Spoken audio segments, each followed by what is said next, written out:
दांतों के लिए कैंगन वाटर कैसे यूज कर सकते हैं, जैसे केविटीज हैं या फिर डेंटल ग्रोथ के लिए, बिकॉज दांतों के इश्यू दिन ब दिन बढ़ते जा रहे हैं, तो उसके लिए राइट, कैसे काम करेगा कैंगन वाटर? एग्जैक्टली। स्पेशली देखो, दो एज ग्रुप में बहुत ज्यादा इश्यूज होते हैं। एक तो बहुत मतलब अर्ली चाइल्डहुड है, बच्चे हैं उस केस में, और दूसरा जो होता है कि जब एजेड हो जाते हैं, मोर देन 60, तो ऑब्वियसली इश्यूज आते हैं, और बीच बीच में कभी कभी इश्यूज होते ही है। तो ऑब्वियस बात है कि लाइफस्टाइल में बदलाव हो रहा है, खाने पीने में बदलाव हो रहा है, वो डायरेक्ट इम्पैक्ट करता है। अब वो हम प्रॉब्लम क्यों होता है उसके ऊपर नहीं जाते, हम सोल्यूशन के ऊपर में आते हैं डायरेक्टली, ठीक है।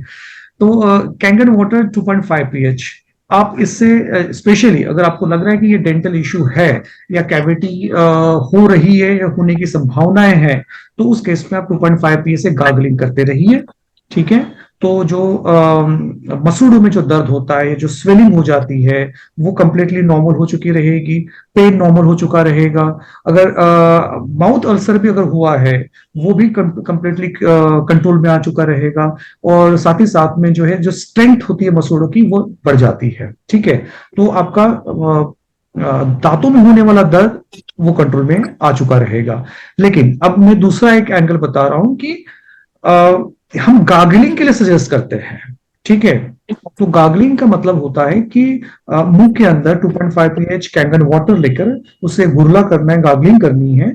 और उस उतना समय काफी है, इससे ज्यादा समय हमें नहीं देना है टीथ के अंदर में, नहीं तो क्या होगा कि ये स्ट्रॉन्ग 2.5 पीएच है, तो इनेमल को भी लॉन्ग टर्म यूज अगर करेंगे तो डैमेज कर सकता है।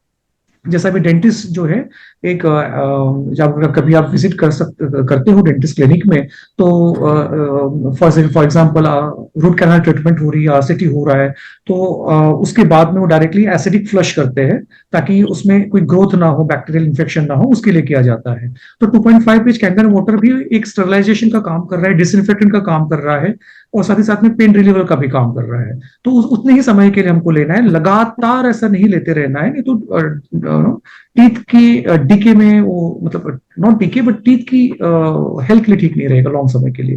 बट यस, अगर कैविटी को रिमूव करना है या क्लियर करना है, या मसूड़ में होने वाले दर्द है, तो उस समय आप डेफिनेटली कर सकते हैं। यस। Thank you.